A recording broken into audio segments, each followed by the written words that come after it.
En el último video de esta sección analizamos la más reciente película de Pixar, Soul, video en el cual tuvimos como invitado especial a Slackba, un youtuber argentino. Él usó la película de WALL-E como recurso para explicar la psicología de los colores dentro del mundo de la animación, por lo cual me pregunté a mí mismo, Ángel, ¿por qué no haces un análisis de WALL-E? A lo que me respondí, ¿un análisis de WALL-E? Estaría bueno, ¿eh? Es por eso que hoy estamos aquí. Acompáñame para explicarte el por qué WALL-E es una película adelantada a su época, a pesar de haber salido en el año 2008, y sin duda una de las más grandes obras de la animación moderna. Pero antes de comenzar, no es necesario que te diga que este video contiene spoilers, ¿verdad? Porque ya viste WALL-E, ¿verdad? Si no lo has hecho, ve a verla. Anda, te espero. Bien, una vez aclarado esto, comencemos. Out there's a world outside of Yonkers, way out there beyond. Nuestra película comienza con una escena que nos muestra la eminencia del espacio, el sistema solar, la Vía Láctea y la Tierra. Una Tierra consumida por la contaminación. Contaminación producida por... ¿adivinas? Exacto, los humanos. Es aquí donde conocemos a nuestro protagonista, WALL-E, un robot de lo más simpático, cuyo único propósito es limpiar el planeta apilando montones de basura. Pero WALL-E no es un simple robot cualquiera, él es peculiar. Duerme, se levanta todas las mañanas a trabajar, escucha música, es curioso y clasificador, o más bien un verdadero acumulador compulsivo. Pero te preguntarás, ¿y los humanos se extinguieron? Desafortunadamente no. WALL-E fue un proyecto el cual tenía como objetivo lograr que el planeta fuera habitable otra vez, ya que debido a los altos niveles de contaminación, los humanos simplemente no podían seguir habitando la Tierra. Entonces tuvieron que evacuar en un crucero estelar, que tenía una duración de 5 años, pero el proyecto WALL-E fue un fracaso, y los humanos tuvieron que quedar varados en el espacio indefinidamente. Es por eso que no existe otro robot como nuestro protagonista, al menos ya no. Pasó tanto tiempo que los otros WALL-E simplemente comenzaron a fallar y quedaron inactivos, pero nuestro cubito metálico favorito no. Él logró sobrevivir tanto tiempo a base de reemplazar sus piezas por las de otros WALL-Es inactivos, algo un poco creepy si te pones a pensarlo. Pero fueron precisamente los años los que convirtieron a WALL-E en algo más que un robot compactador. Con el paso del tiempo, él comenzó a curiosear con los artefactos humanos. Desarrolló comportamientos tan complejos gracias a convivir con cintas antiguas, grabadoras, videojuegos y todo tipo de objetos creados por los humanos. Pero lo que me parece curioso es que WALL-E tiene su propia noción de lo que tiene o no valor. Lo que para los humanos tiene un valor material enorme, para WALL-E simplemente es basura. Y lo que para nosotros podía ser considerada basura es un tesoro para WALL-E. Te lo vuelvo a repetir, este no es un robot cualquiera. Es gracias a su curiosidad que en medio de imprevisto termina descubriendo la última planta en la Tierra, que casualmente llevaba quién sabe cuántos años totalmente aislada y en perfectas condiciones. WALL-E queda asombrado, lo que demuestra una vez más que este es un robot peculiar. Como el 70% de los objetos que encuentra decide llevárselo a casa. Pero ese preciso día, y justo ese preciso día, los humanos hacen acto de presencia. Bueno, los humanos no, sus naves.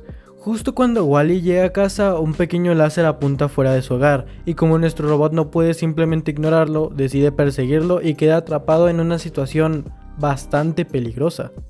Milagrosamente sobrevive, y es aquí donde nos muestran una nave de exploración humana, la cual suelta una pequeña cápsula que libera a Eva, una robot.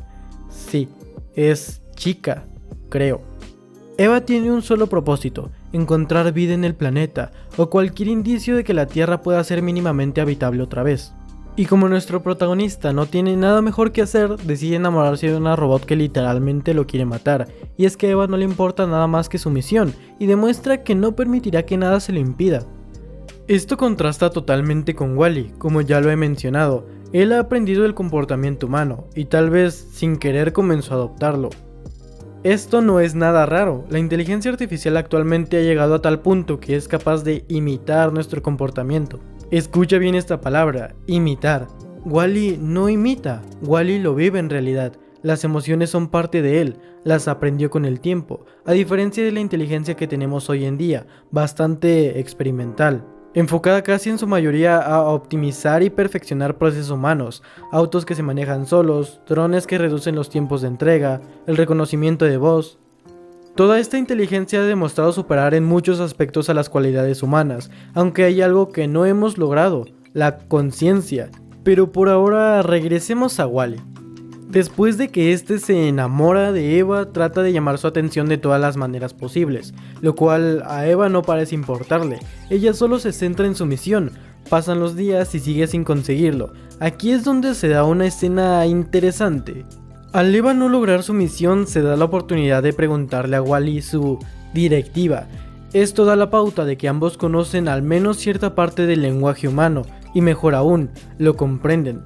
Esto hace que ambos sean capaces de entablar una conversación, y si eres bastante observador te darás cuenta de que esta es la primera palabra mencionada de parte de nuestros protagonistas.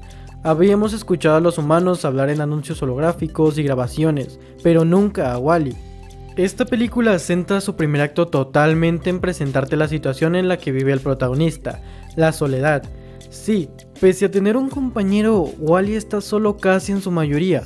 Pasa día a día en un mundo devastado por la contaminación. Hasta ese momento, la película no había requerido la comunicación. Logró presentarnos a su personaje principal solo con efectos de sonido, lenguaje corporal y pequeñas escenas que muestran conductas casi humanas. Pero esta escena es un punto y aparte. Da el inicio a un nuevo acto que se centra un poco más en Eva y desarrollarla como personaje. Justo en medio de su conversación ocurre una tormenta que obliga a ambos a refugiarse en el hogar de Wall-E. Esto nos da la oportunidad de conocer un poco más a Eva y verla interactuar con objetos humanos, muchos los cuales parece ya conocer. Justo uno de esos objetos es la planta, su misión. Eva la guarda en un compartimento para después desactivarse y mostrar una luz que indica exactamente eso. Encontró lo que vino a buscar. Esto manda una especie de señal que llama a la nave de donde vino Eva para poder recogerla. Wall-E no puede hacer nada mejor que perseguirla, claro, porque si no, no habría película. Sube por el exterior de la nave y esta despega. En este punto de la película no puedo evitar preguntarme algo. ¿Cómo rayos Wall-E no se cayó o al menos se desintegró al momento de cruzar la atmósfera? Ya cállate, es una película. Ok, sí, tienes razón. Entonces nuestro pequeño robot viaja sujeto a la nave a través del espacio, y una vez más se nos muestra el comportamiento tan humano de Wall-E, cuando queda asombrado por mirar de esa manera al espacio. Después de un largo viaje, la nave avista al Axioma, el famoso crucero estelar, donde ahora habitan los humanos. Lo primero que se nos muestra al entrar es el sofisticado comportamiento que tienen los robots. Estos siguen reglas de conducta muy estrictos. Cada robot tiene una tarea específica, sigue reglas que ellos mismos no se permiten romper, aunque saben que pueden. Uno de estos robots analiza a Eva e instantáneamente se activa el protocolo A113, que básicamente significa que encontraron una planta. Se traslada a Eva para poder seguir el protocolo, y mucha atención, esta es una de las partes más importantes de la película. En un intento de seguir el ritmo, Wall-E se adentra aún más en la nave, donde después de 40 minutos de filme se nos muestran las condiciones actuales en las que viven los humanos. La primera vez que vi esto de niño quedé bastante perturbado. Observar de esa manera a los humanos es increíble. La película nos muestra una ciudad futurista donde las personas ya no cumplen ningún rol, solo existen. Todo es automático, basta con presionar un botón y una máquina lo hará todo por ti. Los humanos no son capaces de levantarse por sí solos, la educación es impartida por robots, ni siquiera hay que masticar, literalmente solo comen a través de un vaso. La sociedad vive una realidad tecnológica, desapareció el contacto físico, la comunicación solo se vive a través de un holograma, conectarlo todo los desconectó entre sí. Tal vez creas que este es un futuro bastante distante, pero piénsalo bien, ¿qué tan lejos estamos de él? Esta no es ni de lejos la única cinta que trata de mostrarnos esto, un futuro en donde los humanos dejan de ser la especie dominante y quedan relegados a ser esclavos de sus propias creaciones. Pero sigamos adelante que esto se pone cada vez mejor. Después de darle la vuelta a toda la nave, por fin llegan al camarote del capitán. Aquí se nos da el dato de que los humanos han estado en el Axioma por más de 600 años, una absoluta locura. Pero tiene sentido dadas las condiciones en las que se encuentra la Tierra. Pero bueno, el capitán es despertado para seguir el protocolo, pero se percata de que se ha hecho bastante tarde y decide regresar el día a la mañana. así, sin más. Esto nos da un guiño. Obviamente al estar en una nave en medio del espacio no existe como tal un día y una noche. Recordemos que estos ciclos existen gracias a la rotación que tiene la Tierra sobre su propio eje. Pero es absolutamente necesario el replicar estos ciclos. Millones de años en la Tierra nos han acostumbrado a vivir bajo un rol, un horario. Se produce de día, se duerme de noche. Esto funciona así, ya que los humanos primitivos necesitaban un refugio cuando oscurecía, ya que ellos tenían desventajas sobre otros animales depredadores debido a su escasa visión y a las bajas temperaturas. Pero hoy en día, gracias a la electricidad, estos hábitos se han ido modificando. Ya no solo se vive de día, pero esto no quita que el tiempo siga siendo un factor fundamental en el racionamiento humano. Necesitamos poder contabilizar los días, necesitamos ser conscientes de que el tiempo pasa. No por nada se inventaron los calendarios y los relojes. Estos cumplen con esa función, decirnos en qué punto de nuestra vida estamos. Es por eso que el axioma emula el ciclo de día y de noche, y este es totalmente manipulable. Después de dar un informe, Auto, esta especie de timón inteligente, avisa al capitán de los resultados positivos de Eva, pero el capitán no tiene ni la más mínima idea de lo que Auto está hablando. Entonces, ¿me estás diciendo que han estado mandando sondas a la Tierra en busca de algo que ni siquiera sabes lo que es? Es una película. Proceden a abrir el compartimiento donde Eva guardaba la planta y descubren que está vacío. Entonces concluyen que Eva está dañada y la llevan a reparación. Lo que sucede a continuación no es tan relevante, así que te lo contaré muy resumido. Llevan a Eva a un taller donde reparan a todos los robots que tienen una falla en su funcionamiento. Wall-E causa un alboroto y todos los robots defectuosos escapan junto con ellos, lo cual provoca que sean detectados como robots renegados. Estos escapan y Eva, furiosa, programa una cápsula que lleva a Wall-E a la Tierra para que ella pueda cumplir su directiva. Entonces entra un robotito y descubrimos que todo fue una conspiración dirigida por Auto. Wall-E entra a la cápsula tratando de rescatar la planta y termina encerrado, y Wall-E muere. Adiós, Wall-E, que la fuerza te acompañe.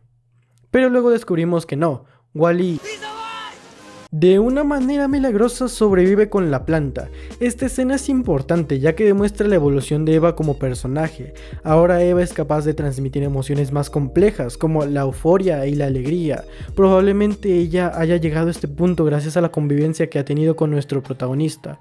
Y esto da lugar a unir aún más los lazos entre ambos.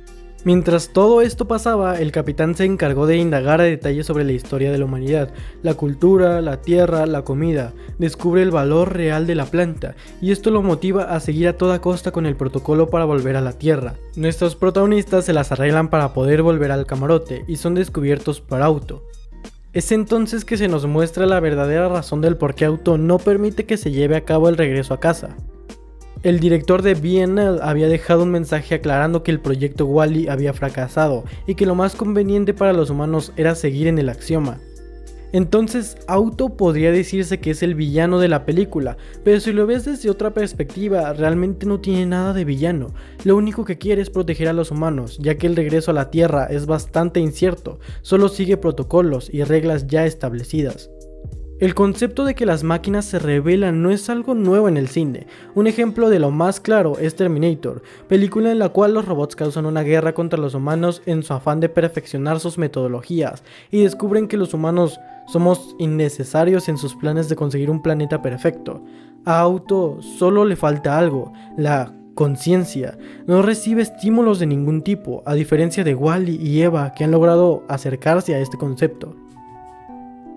Aunque en sí lo que es la conciencia sigue siendo tema de debate, se dice que la conciencia es el conocimiento propio que un sujeto tiene de sus sentimientos, sus acciones y sus actos, la autonomía.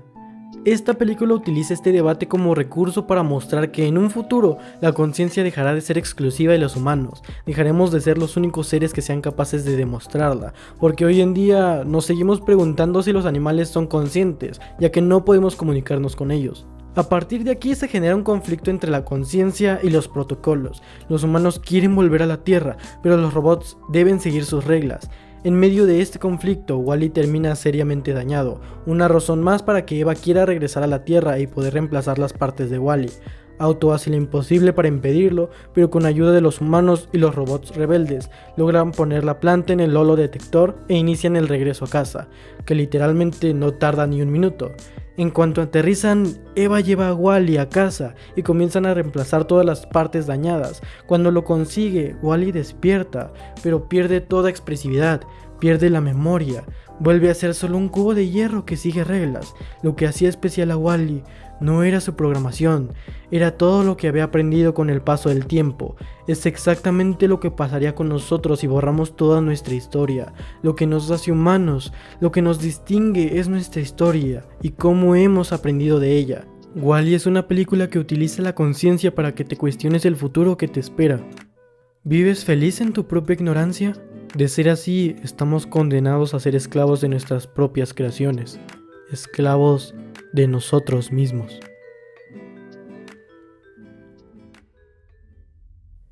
Espero que este video te haya gustado. Sé que esta película tiene como eje central el cuidado ambiental, pero me pareció redundante mencionarlo, ya que es algo más que obvio. Si no viste este mensaje, tal vez fue porque tuviste los ojos cerrados todo este tiempo. Como siempre, puedes dejarme tu opinión en los comentarios. Esto es todo de mi parte y nos vemos la próxima semana con un video nuevo. Gracias.